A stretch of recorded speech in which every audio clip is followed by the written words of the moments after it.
They buried God in silence, not with a scream, but with a shrug. And in that silence, something inside you cracked. Not the part that smiles, not the part that obeys, the part that watches, waits, learns. Now you wander, not looking for heaven, but a mirror that doesn't lie. You feel it, don't you? The collapse beneath the surface, the aching emptiness masked by dopamine, the hollow strength of modern men pretending they aren't dying inside. You were told truth would save you, but truth only stripped you bare. Now comes the rebirth, but it won't be clean, it won't be kind. It begins with death, not of the body, but of everything you once believed. If God is dead, then you must become the thing you feared, a man who builds his own soul from fire, or falls into the abyss pretending he didn't notice the silence. There's a silence that doesn't calm you. It gnaws, it whispers things you're not ready to hear. And eventually, it screams. You weren't raised by warriors. You were raised by soft hands that meant well, but lied. They wrapped their fear in morality, their cowardice in kindness. They called it love. They called it good. But what they gave you wasn't a spine. It was a leash. They taught you how to kneel before you ever learned to stand. Taught you that obedience was noble, that suffering was holy, that silence meant weakness, while they silenced you with shame. And somewhere deep in that silence, a fracture opened, a crack beneath the weight of the cross you didn't ask for. They handed it to you like a gift, but it felt like a coffin. You carried it because they told you it meant salvation, that this was what good boys do, that this was the path to light. But the further you walked, the darker it became. You prayed for meaning. You begged for strength. You asked why the pain never made you purer. And the silence inside you finally spoke. There is no one listening. That's when the real war began. Not outside, inside. You looked around and saw smiling faces hiding hollow eyes. Rituals with no pulse. God wasn't dead in some philosophical textbook. He died inside you. The moment you realize that borrowed beliefs can't carry real suffering. No doctrine prepares a man to bury a part of himself. No scripture teaches you how to rebuild from ash. They told you what to believe, but never how to think. They handed you a cross, but never taught you how to carry your own mind. And when it finally broke, when your faith crumbled like dust in your mouth, you didn't feel liberated. You felt orphaned, alone, naked, staring into a world with no scaffolding, no divine father watching, no celestial justice system keeping score, just you, and the weight of everything. You died there, not your body, but your innocence. The part of you that trusted what you were told. The boy who obeyed, the boy who believed, that boy is gone, and no one mourned him properly. No one saw the funeral behind your eyes, because on the outside you still played along. Still nodded, still smiled, but inside, a new voice was growing, quieter, darker, older. It didn't beg for hope, it asked for truth, and it didn't care if that truth was beautiful, only that it was real. So you stopped praying for comfort, and started building your own fire from scratch, from pain, from rage that never found words. And that was the first step. Not enlightenment, not peace, but the brutal birth of clarity. You weren't weak because you doubted. You were weak because you believed what others never questioned. Now you question everything, because you've seen what happens when a man builds his soul on lies. He becomes polite, soft, domesticated. But a man who burns through illusion, who dies and claws his way back with nothing but silence and scars, that man becomes dangerous. Not to others, to the lie itself. The collapse was never the end. It was the first honest chapter of your life. The moment you stopped being a reflection and started becoming a force. There is no going back. Not when you've buried the boy they raised. Not when you've tasted the void and didn't flinch. The world will call you cold now, detached, even cruel. Let them. They don't understand what it costs to see clearly, what it takes to kill your false self so your real one can stand. This is the price of vision. And you were meant to carry something heavier than belief. You were meant to carry yourself. So when the silence comes again, welcome it. Let it speak. Because now you know, it's not emptiness. It's the sound of you returning. Not as a servant, not as a son, but as a man. And the boy who once knelt at the altar is no longer here to save. He's the body you had to bury, so you could rise. Every man carries a ghost. Not just of his father, but of the man he was taught to become. The man he was told was good, safe, right. You were handed that blueprint before you ever had a choice. They didn't ask who you were. They told you, and you obeyed. Because that's what boys do when they don't yet know the weight of silence.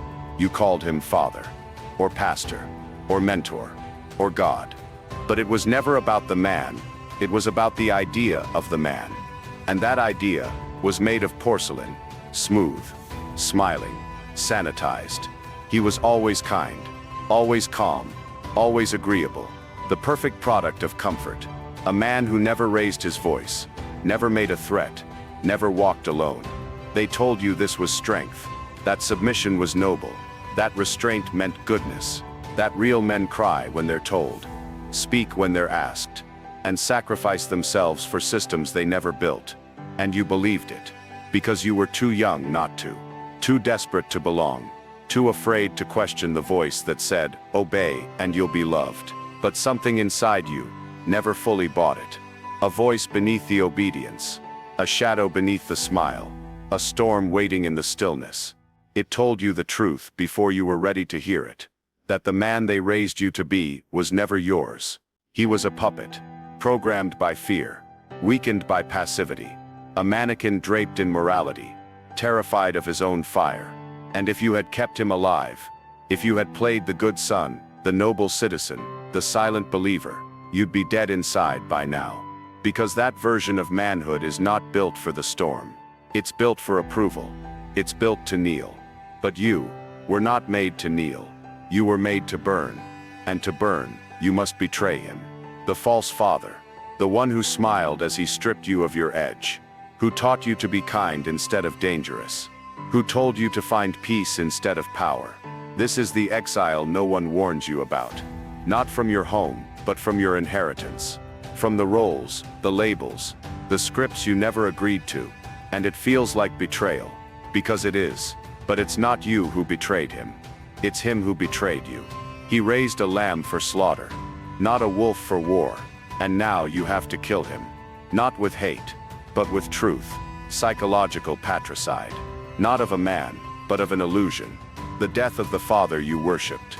So the man you are can finally breathe. It won't be poetic. It won't be clean. You'll feel grief, guilt, doubt. You'll wonder if you're losing your mind, if you've gone too far, if becoming your own master means becoming a monster in someone else's eyes. It does. You will be the villain in the story they wrote for you. The rebellious son, the cold friend, the hardened soul who turned his back on love. Let them write that story. You're not here to fit in their pages. You're here to write your own book, in blood, if necessary. And yes, it will cost you. You'll lose the applause. You'll lose the comfort. You'll lose the soft gaze of people who like the old you better. But what you gain is you. Not the image, not the reflection, not the obedient projection of someone else's dream. You, rough, silent, unforgiving, real. The false father wants you obedient. The real man walks alone. He builds from nothing. He speaks when silence becomes dishonor. He holds the blade not to wound, but to protect what matters. You will have to become him. Not because it's glorious, not because it's easy, but because every other path ends in chains. And you felt those chains before. Wrapped in praise, hidden behind smiles. They don't clink like metal. They echo like approval. And you know what's worse than being hated? Being liked for someone you're not. So you burn the father. Not in rage, but in ritual. Because if he lives, you don't. If his image survives, your truth stays buried. You light the match. You stand in the flame. And you say it, out loud or in silence. I am not your son anymore. I am my own father now. And when the smoke clears, there is no applause, no choir, just silence. And a man, finally standing on his own blood-soaked ground. No longer a servant, No longer a shadow, just one voice. Sharp, still, unshakable. And in that voice, freedom. Not the freedom they sell you in books. The real kind. The kind that cuts. The kind that never bows again. Transformation doesn't happen in the light. It happens in the dark. Not when the crowd celebrates you, but when it forgets you. No banners, no rituals. Just you, walking away from everything that made you small. Not because you're angry, not because you're better, because staying would mean spiritual death. There comes a moment in every man's life when the walls begin to close in. The laughter feels hollow. The handshakes feel scripted. The brotherhood that once felt sacred starts to rot. And you know it. Deep down, the faces around you smile, but they're not smiling at you. They're smiling at the version of you that plays the part. The one that conforms, that bows, that laughs at jokes he doesn't find funny, that nods along when everything inside him screams no. You can stay and rot with them, or you can walk alone. And that's the beginning. Not of rebellion, but of exile. You don't storm out. You drift, quietly, like smoke slipping through the cracks. You stop answering the calls. You stop pretending you care. And eventually, they stop calling. It's not personal. It's survival. Because there are things you must become that cannot be built inside the herd. You don't sharpen a sword in a crowded room. You do it in silence, in solitude, in the cold. So you walk away from their gods, away from their comfort, away from the warmth that kept you soft, and into the desert. No applause, no map, just the sound of your own footsteps echoing into a world that doesn't care if you make it back. At first, it feels like death, not to your body, but to your identity. Because everything you thought mattered doesn't. Titles, followers, belonging, gone. You become nameless. And that is terrifying. But if you keep walking, past the hunger, past the doubt, past the ghosts of who you used to be, you start to hear something else. Stillness, not emptiness, not numbness, something more ancient. A silence that doesn't crush you. It rebuilds you. In that silence you find truth. Not handed to you, not taught, forged. Every man who becomes dangerous walks through this. This is where kings are born. Not in castles, but in exile. And no one will understand. They will call you arrogant, cold, unreachable. Let them. They were never meant to follow you into the wilderness. They were only meant to hold your place in the world you left behind. And when the pain hits, not physical, but spiritual, when you're staring at nothing and wondering if any of this matters, that's when the ritual is working. Because suffering without witnesses, that's the purest form of transformation. You'll have no one to perform for, no eyes watching, no claps when you endure, just the sound of your own breath, and the weight of your own mind. Most men run from that. But you keep walking. Because you're not here to be seen. You're here to become. And there's no shortcut through this. No mentor can save you. No lover can soothe it. No quote can carry the weight of solitude. Only you, and the desert. It will strip you, break you, expose everything soft and untested, until there's nothing left to hide behind. And then in the dust, you will see yourself. Not the version shaped by culture. Not the son, the friend, the follower. Just a man. And that man won't crave applause. He won't fear exile. He'll choose it. Because he knows, the more you walk alone, the clearer your path becomes. You'll start to speak less, move different. People won't know what changed, but they'll feel it. You'll be hated for choosing silence over false belonging. That's how you know it's working. You're no longer fitting in. You're rising out.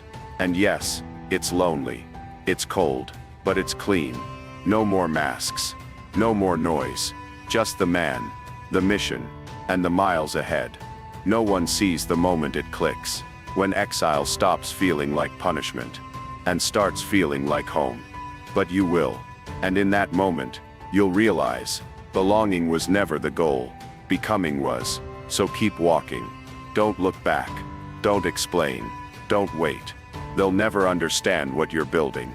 They were never meant to, because this isn't their path. It's yours. And it only opens for those willing to bleed alone. For those who no longer need to be followed, to know they're leading.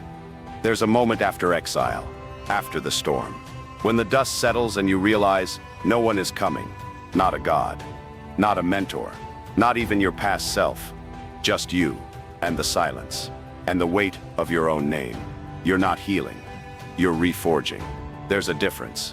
Healing is soft, passive. It waits to be comforted. But this is something colder, sharper. You're not fixing a wound. You're burning the weakness out of your system. You're hammering your will into steel. Because in the absence of saviors, you have two choices: collapse or construct. And collapse is easy. All you have to do is nothing. Lay down, give in, wait for someone to drag you back to safety. But you've already buried that man, the one who begged to be saved. He died in the silence, in the desert, in the exile. What's left is raw, cold, unshaped. And now you forge, not through inspiration, not through motivational quotes or podcasts that tell you to keep going. This isn't hype, this is survival. Willpower isn't some magic force. It's a choice, made over and over, when no one's watching, when it hurts, when it's boring, when it makes no sense, but you do it anyway. Like a prisoner breaking his own chains with bloodied hands. You don't need a vision board. You need discipline. You need to bleed for what you say you want. You need to destroy comfort with consistency. Because the old self doesn't die in fire. He dies in repetition. Day after day. Cut after cut. Choice after silent choice. There's a ritual I've given men who are ready for this.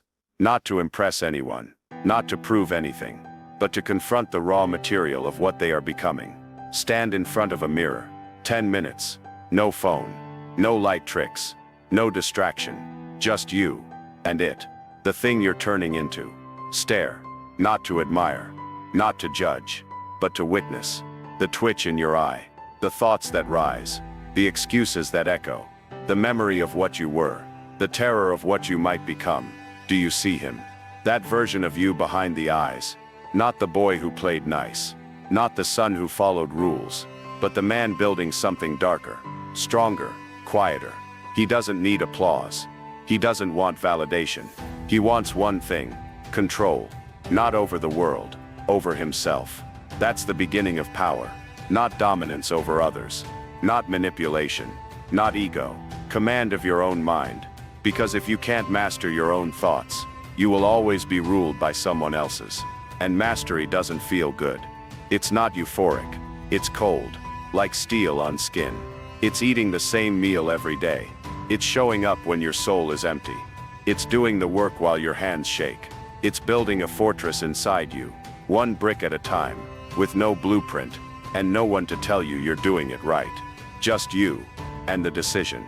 Again, and again, and again. You won't feel like a hero. You'll feel like a machine. A ghost, a monk in the ruins of your former self. But one day, you'll move different. Calm, precise, unshakable. People will notice. Not because you're loud, but because you're still. They won't know what changed, but they'll feel it. The tension behind your eyes, the restraint in your voice, the weight in your silence. That's the mark of a reforged man. Not one who shines, one who commands. Who carries himself like a blade hidden beneath a cloak. Sharp, quiet, lethal. And when the world throws its chaos at you, its noise, its temptations, its panic, you won't flinch. Because your will isn't a mood. It's a weapon. And you built it alone. In silence. With nothing but pain. And the decision to rise anyway. You're not healing. You're not waiting. You're not recovering. You are training. Tempering. Becoming. And the man you become, the one forged in that furnace, will never bow again, because he knows something now. If no one is coming to save him, then he is free, to build a god out of himself. Not every king needs a crown. Not every warrior raises his voice. Some men conquer without being seen. No ceremony, no coronation, just silence, and the weight of their own mind held steady like a blade at the throat of chaos. This is the rise of the cold king. He doesn't announce himself. He doesn't chase. He doesn't beg to be understood, because understanding is for the weak, those still addicted to being seen, being liked, being chosen. He has burned through that, carved it out of himself with the discipline of a surgeon. He doesn't need applause. He needs precision. Control is the new strength. Stillness is the new sword. While the world yells to prove itself, he stays quiet, calculating, unshaken, not because he lacks emotion, but because he owns it. He doesn't suppress anger. He stores it. He doesn't react to disrespect. He records it. Every insult, every slight, every betrayal, not forgotten, filed, archived behind calm eyes and slow breath. Because power isn't about the strike. It's about when you strike, and why. He's learned this through war, not with others, but within himself. Through exile, through silence, through choosing discomfort over dependence. You can't control a man who doesn't crave comfort. You can't move a man who's anchored in his own law. And that's what the cold king has become. Law, not external, internal. His word is not spoken, it is lived. He obeys no man, but he obeys himself without mercy. This is not the masculinity you were sold. This is not alpha, not loud, not performative.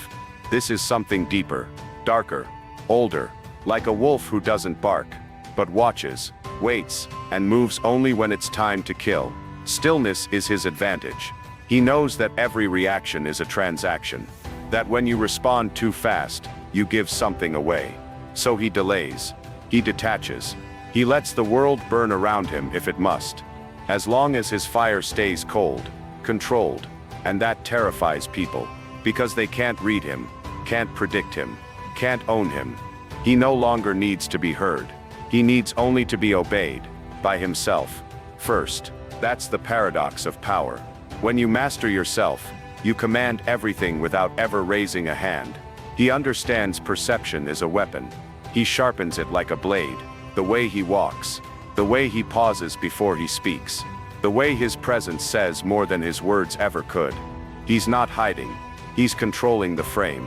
Because once they feel you, you no longer need to prove anything. This is strategy, not to dominate others, but to never be dominated again. He's not chasing freedom. He is freedom, because nothing owns him. Not lust, not praise, not anger. He is the eye of the storm, and the storm knows his name.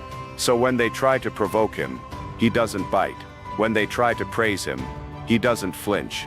When they try to define him, he disappears into silence, and in that silence, he reigns. This is what it means to become untouchable. Not because you're invincible, but because you've removed every handle they could use to move you. You've replaced validation with vision, reaction with restraint, need with sovereignty. You don't demand respect. You embody it, not in what you say, in what you withhold. Because power isn't just force, it's restraint. Anyone can explode, few can endure, fewer still can smile in the face of chaos, and do nothing. That's strength now, not noise. Neutrality, not apathy, authority, and the cold king. He knows the war is not to conquer others, it's to never be conquered again, by weakness, by impulse, by fear. He doesn't need a kingdom made of gold. He's built one inside his chest, and every breath is a decree. He rises not because the world handed him a throne. He rises because he became one, and in a world addicted to noise, to drama, to outbursts, to desperate displays of status, he walks in silence, sharp, still, sovereign, and when he moves, everything else adjusts, because the coldest kings don't take the crown, they become the crown. Power has a cost, not always paid in blood, but in silence, in isolation, in the weight you carry when no one is watching. You climb, you endure, you detach, you build the fortress inside your mind brick by cold brick, until you stand alone at the top, and from that height, something stirs. It's not applause, not pride. It's a voice, low, steady, familiar, almost like your own.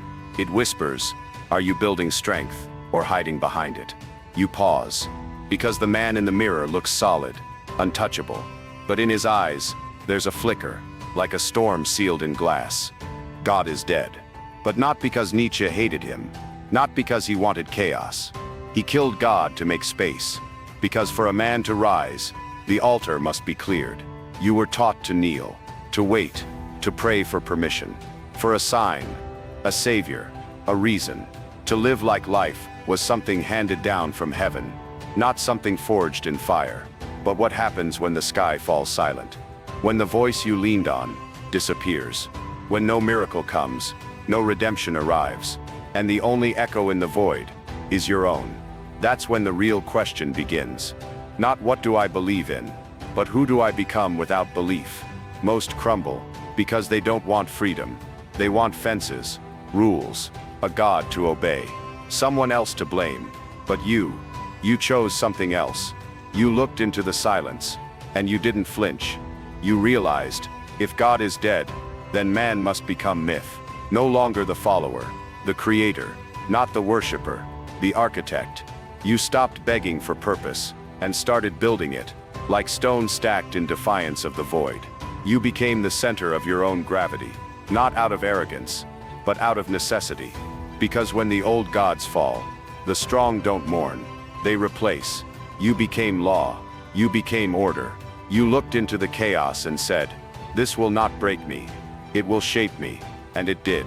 Now every breath is a command, every action, deliberate, every value, you carved it yourself, not inherited, not borrowed, built. You became the storm that doesn't scream, the fire that doesn't burn out, the silence that doesn't beg to be filled. You stopped asking for life to make sense, and instead, you gave it structure, like a chessboard crafted from your scars. Each piece placed with precision, each move a reflection of the man you chose to become.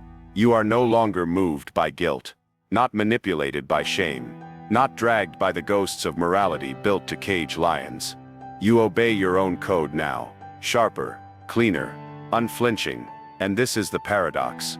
You killed the idea of God, but not to play devil. You did it to survive, to reclaim the power that was always yours, buried under dogma, chained by doctrine, diluted by the fear of divine punishment. But now, there is no heaven to impress, no hell to escape, only legacy, only the mark you leave behind, etched not in stone tablets, but in silence, actions, and the weight of your presence. You no longer ask, what does the world expect of me? You ask, what do I demand of it? You walk like a man who governs himself, eyes steady, voice quiet, morality not preached, but lived. Because when you become the builder, there are no excuses left. No one to save you, no one to blame. Only the man in the mirror, the one who replaced God. That's the heaviest crown. Not made of gold, but of choices, repetition, responsibility so absolute, it bends reality around you. This isn't pride. This is discipline. This is sacrifice. This is what it means to become the axis of your own world, and hold it together. There will be days when it feels like too much. When the silence creeps in again. When you remember how easy it was to believe, to be told, to be led. But you're past that now. You don't go back to chains once you've tasted command. You don't shrink once you've stood as a god among the ruins of old faith. Because you don't need certainty. You embody direction. You don't follow light. You cast it. And even if no one understands, even if they call it cold, even if they call it madness, you know the truth. You didn't rise to be worshipped. You rose to be free. Because when the gods died, you didn't mourn them. You became one. Quietly, completely, and without asking for permission. Comment for vergesst it. If Exile taught you how to carry your own fire,